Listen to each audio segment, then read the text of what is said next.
നമസ്കാരം, പുതിയൊരു വീഡിയോയിലേക്ക് എല്ലാവർക്കും സ്വാഗതം. ഇന്നത്തെ വീഡിയോയിൽ നമ്മൾ ഡിസ്കസ് ചെയ്യാൻ പോകുന്നത് PSC പഠനം തുടങ്ങുന്നവരെ ചെയ്യുന്ന ഏറ്റവും വലിയ 5 തെറ്റുകളെ പറ്റിയിട്ടാണ്. അപ്പൊ നമുക്ക് റെയർ ആയിട്ട് തോന്നും അല്ലെ, 5 തെറ്റുകളെ ഉള്ളോ എന്നിപ്പോ പലരും ആലോചിക്കും. അതുപോലെ വർഷങ്ങളായിട്ട് PSC പഠിച്ചിട്ടും ലിസ്റ്റിലേക്ക് വന്നിട്ടും മുന്നിലേക്ക് വരാൻ സാധിക്കാത്തവര്, ഒരു ലിസ്റ്റിലും ഉൾപ്പെടാത്തവര്, അങ്ങനെ ഒരുപാട് കാറ്റഗറി ആൾക്കാരുണ്ട്. പുതിയ കുറെ കുട്ടികളും കൂടെ PSC പഠനത്തിലേക്ക് ഇറങ്ങി തിരിച്ചിട്ടുണ്ട്. അപ്പൊ എല്ലാവർക്കും വേണ്ടിയിട്ടുള്ള ഒരു വീഡിയോ ആണിത്. നിങ്ങൾ ഈ കൂട്ടത്തിൽ പെടുന്നവരാണോ എന്ന് നിങ്ങൾ ഒന്ന് ചെക്ക് ചെയ്യാം. ഓക്കെ, നമുക്ക് ഓരോന്നായിട്ട് ഡിസ്കസ് ചെയ്യാം. ഞാൻ ഫുൾ പോയിന്റ്സ് അല്ല പറയുന്നത്, ഓരോ കാര്യങ്ങളായിട്ട് പറയാം. അത് പക്ഷെ നിങ്ങൾ ഒന്ന് റിലേറ്റ് ചെയ്യാൻ ശ്രമിക്കുക. ആദ്യമായിട്ട് നിങ്ങൾ PSC പഠിക്കുമ്പോൾ എന്താ ചെയ്യുന്നത്? നിങ്ങൾ എല്ലാവരും പറയുന്നത് എന്താ, ഞാൻ സഹിതം പറയുന്നത്, ആദ്യം നിങ്ങൾ സിലബസ് എടുക്കാൻ പറയും അല്ലെ. ഏത് എക്സാം ആണോ നിങ്ങൾ ഫോക്കസ് ചെയ്യുന്നത്, ഫസ്റ്റ് നിങ്ങൾ സിലബസ് എടുക്കാൻ പറയും.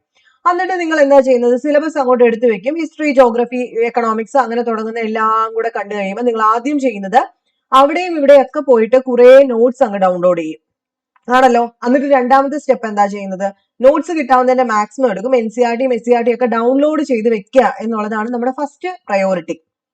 നമ്മൾ പഠിക്കാൻ തുടങ്ങുവാണല്ലോ. ഇപ്പം ഈ പറയുന്നതുകൊണ്ട് തന്നെ പുതുതായിട്ട് പഠിച്ചു തുടങ്ങുന്നവരും ഓൾറെഡി പുതിയൊരു എക്സാമിന് പ്രിപ്പയർ ചെയ്യുന്നവരും ഒക്കെ തന്നെ ചെയ്യുന്നത് ആദ്യം സിലബസ് ഡൗൺലോഡ് ചെയ്യും, രണ്ടാമത് നോട്ട്സ് ഡൗൺലോഡ് ചെയ്യുകയാണ്. അല്ലെങ്കിൽ ടെക്സ്റ്റ് ബുക്കുകളും ബാക്കി കാര്യങ്ങളൊക്കെ അടുപ്പിച്ച് വെക്കും. പിന്നെ മൂന്നാമത് എല്ലാവരും ചെയ്യുന്ന ഒരു കാര്യം എന്താ, യൂട്യൂബിൽ നിന്നും കുറെ ക്ലാസ്സുകളെല്ലാം തപ്പിയെടുത്തിട്ട് അതങ്ങോട്ട് സേവ് ചെയ്ത് വെക്കും ആണല്ലോ. പിന്നെ ചെയ്യുന്ന ഒരു ഇമ്പോർട്ടന്റ് കാര്യമുണ്ട്, ഒന്നെങ്കിൽ സ്വന്തമായിട്ട് ഒരു ടൈം ടേബിൾ അങ്ങോട്ട് സെറ്റ് ചെയ്യും, അല്ലെങ്കിൽ എവിടെന്നെങ്കിലും ഏതെങ്കിലും ചാനലിൽ നിന്നോ ഒക്കെ ടൈം ടേബിൾ എല്ലാം കുറച്ച് എടുത്തു വെക്കും. ഇത്രയും കാര്യങ്ങളൊക്കെ അങ്ങോട്ട് ചെയ്തു വെക്കുക എന്നുള്ളതാണ് ഒന്നാമത്തെ കാര്യത്തിലായിട്ട് നമ്മൾ സെറ്റ് ചെയ്യുന്നത്. ഇതിനകത്ത് ആരെങ്കിലും വ്യത്യാസം ഉണ്ടെങ്കിൽ ഒന്ന് കമന്റ് ചെയ്യണേ. മിക്ക ആൾക്കാരും ഇതാണ് ചെയ്യുന്നതെന്നാണ് എന്റെ ഒരു അറിവ്. എന്നാൽ കുറച്ച് ദിവസമൊക്കെ കഴിഞ്ഞ് കഴിയുമ്പോൾ എന്ത് സംഭവിക്കും, നമ്മൾ എവിടെയാണോ തുടങ്ങിയത് അവിടെ തന്നെ നിൽക്കും. നമ്മുടെ ടൈം ടേബിളും നമ്മുടെ നോട്ടും ഒക്കെ ഫോണിൽ കിടക്കും. കുറെ നാൾ കഴിയുമ്പോൾ നമ്മൾ ഫോണിൽ സ്ഥലം ഇല്ലാതാവുമ്പോൾ ഇതെല്ലാം ഡിലീറ്റ് ചെയ്ത് കളയുകയും ചെയ്യും ആണല്ലോ.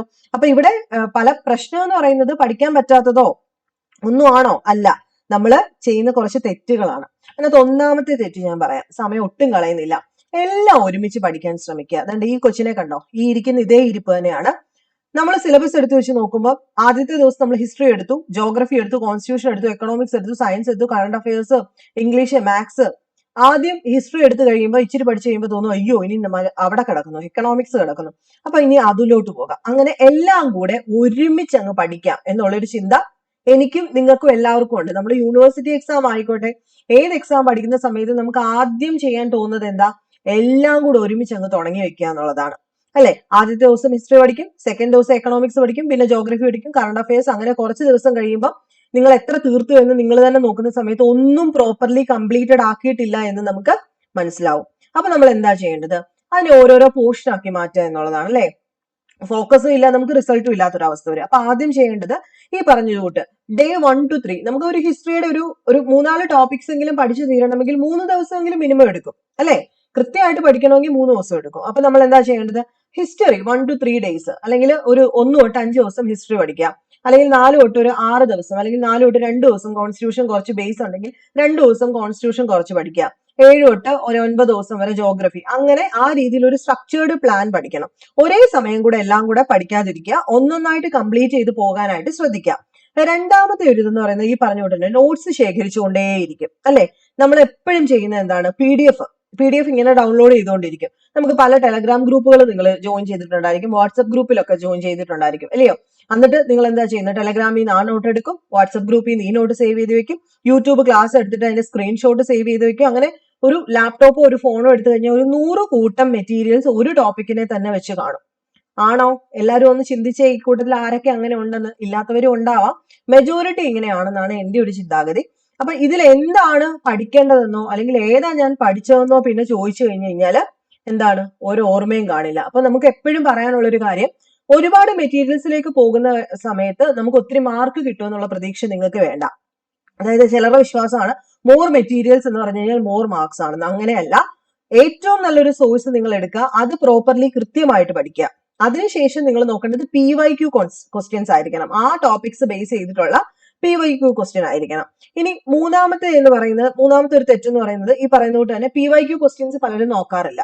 എന്താ ചെയ്യുന്നത്, മൂന്നാമത്തെ ഏറ്റവും വലിയ ഇതെന്ന് പറയുന്നത് ക്വസ്റ്റ്യൻ പ്രാക്ടീസ് ചെയ്യില്ല. പഠിക്കും, പക്ഷെ അത് പ്രാക്ടീസ് ചെയ്യാനുള്ള ഒരു മനഃശക്തിയോ അല്ലെങ്കിൽ ഈ പറഞ്ഞോട്ട് മെനക്കേടല്ലേ, ഈ പ്രാക്ടീസ് ചെയ്യുന്ന സമയം ഉണ്ടെങ്കിൽ അടുത്ത ടോപ്പിക്സ് പഠിക്കാം എന്ന് ചിന്തിക്കുന്നവരാണ് ഇതിനകത്ത് പലരും, അല്ലെ?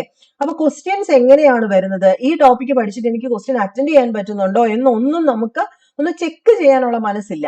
കാരണം ഈ ചെക്ക് ചെയ്തുകൊണ്ടിരുന്നു കഴിഞ്ഞാൽ ഞാൻ ഓൾറെഡി പഠിച്ചല്ലോ, ഈ പറഞ്ഞുകൊണ്ട് അടുത്ത ടോപ്പിക്ക് പഠിക്കാനുള്ള സമയം കൂടെ ഞാൻ കളയും എന്നുള്ള ഒരു ചിന്താഗതിയാണ്. നാലാമത്തെ തെറ്റെന്താ, ടൈം ടേബിൾ ഉണ്ടാക്കുന്നതിന് ഭയങ്കരമായിട്ട് സമയം എടുക്കും. നമ്മൾ അവിടെ ഇവിടെയൊക്കെ പോയിട്ട് പ്ലാൻ ചെയ്യും. ശരിക്കും നമുക്ക് ഇഷ്ടമുള്ള ഒരു ജോലി എന്ന് പറയുന്നത് പലർക്കും പ്ലാനിങ് ആണ്. പക്ഷെ ഈ പ്ലാനിങ് എന്ന് പറഞ്ഞു കഴിഞ്ഞാൽ എന്താണ്, ആക്ഷൻ ആണോ? അല്ല. പ്ലാനിങ് എന്ന് പറയുമ്പോൾ നമ്മൾ ആദ്യം വിചാരിക്കുന്നത് എന്താണ്, ടൈം ടേബിൾ ഒക്കെ സെറ്റ് ചെയ്തിട്ട് കഴിഞ്ഞ് കഴിഞ്ഞാൽ ഭയങ്കര രസമായിരിക്കും, അപ്പൊ ഇതിനനുസരിച്ച് ഞാൻ നാളെ തൊട്ടങ്ങ് തുടങ്ങും എന്ന് പറഞ്ഞു വെച്ചിട്ട് നമ്മൾ പറയും മോർണിംഗ് 5 to 7 ഹിസ്റ്ററി, 7 തൊട്ട് 8 മണി വരെ കറണ്ട് അഫയേഴ്സ്, പിന്നെ 10 തൊട്ട് 12 വരെ ജോഗ്രഫി, പിന്നെ 2 മണിക്കൂർ റെസ്റ്റ്, അതിനുശേഷം 2 to 4 ഈ പറഞ്ഞോട്ട് എക്കണോമിക്സ്. ഇങ്ങനെയൊക്കെ നമ്മൾ ടൈം ടേബിൾ സെറ്റ് ചെയ്ത് വെക്കുമ്പോൾ നമുക്കൊരു സാറ്റിസ്ഫാക്ഷൻ കിട്ടും. ഞാൻ ഇപ്പൊ ചെയ്യാൻ പോകുന്നു, ഇന്നത്തെ വൈകിട്ട് 6 തൊട്ട് 8 വരെ റിവിഷൻ.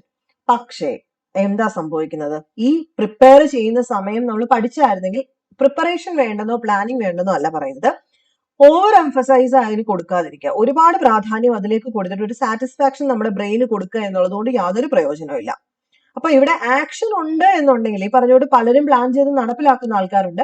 പക്ഷെ നിങ്ങൾ നിങ്ങളോട് തന്നെ ചോദിക്കുക, നിങ്ങൾ പ്ലാൻ ചെയ്യുന്നത് കൂട്ട് ഇതുവരെയുള്ള ഒരു ഹിസ്റ്ററി നിങ്ങളുടെ തന്നെ നിങ്ങൾക്ക് അറിയാമായിരിക്കുമല്ലോ, നിങ്ങൾ പ്ലാൻ ചെയ്യുന്ന രീതിയിൽ ചെയ്യുന്ന ആൾക്കാരാണോ എന്ന് നിങ്ങളോട് തന്നെ ചോദിക്കുക.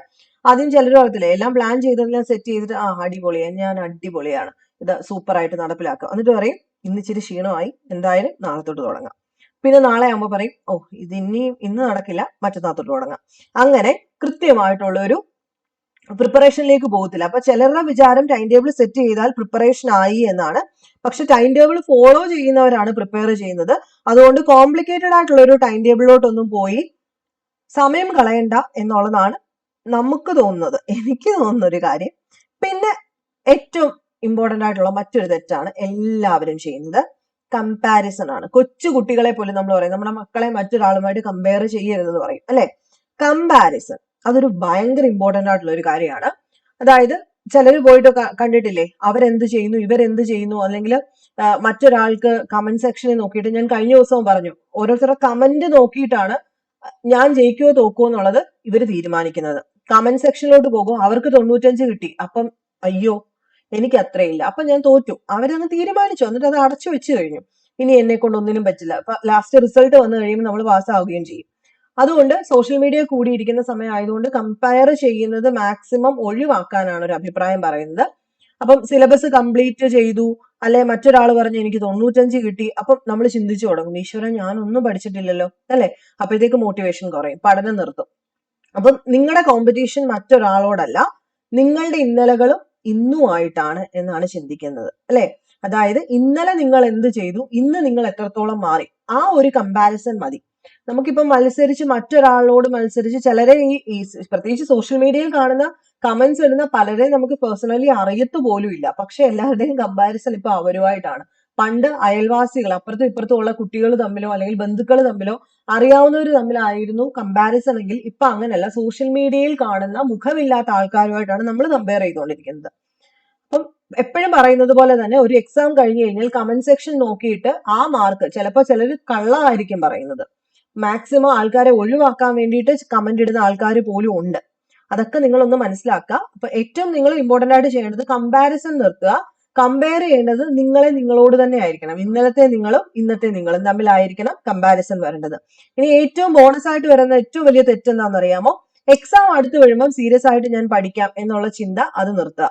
അതായത് PSC പ്രിപ്പറേഷൻ എന്ന് പറയുന്നത് നമ്മൾ സാധാരണ എക്സാം എഴുതുന്നത് പോലെയല്ല, തലേന്ന് പഠിച്ചാലോ ഒരാഴ്ച മുമ്പ് പഠിച്ചാലോ തീരുന്ന ഒന്നല്ലാത്തത് കൊണ്ട് ഏറ്റവും ഇമ്പോർട്ടന്റ് ആയിട്ട് ചെയ്യേണ്ടത് കൺസിസ്റ്റൻസി എന്ന് പറയുന്ന സംഭവമാണ്. അപ്പൊ ഈ 5 തെറ്റുകൾ നിങ്ങൾ ആരെങ്കിലും ഒക്കെ ചെയ്യുന്നുണ്ടെങ്കിൽ തിരുത്തുക. അതുപോലെ എന്തെങ്കിലും നിങ്ങൾക്ക് കമന്റ് ആയിട്ട് ഇടണമെങ്കിൽ ഇടുകയും ചെയ്യുക. ഓക്കെ, നെക്സ്റ്റ് വീഡിയോയിൽ കാണാം. ബൈ.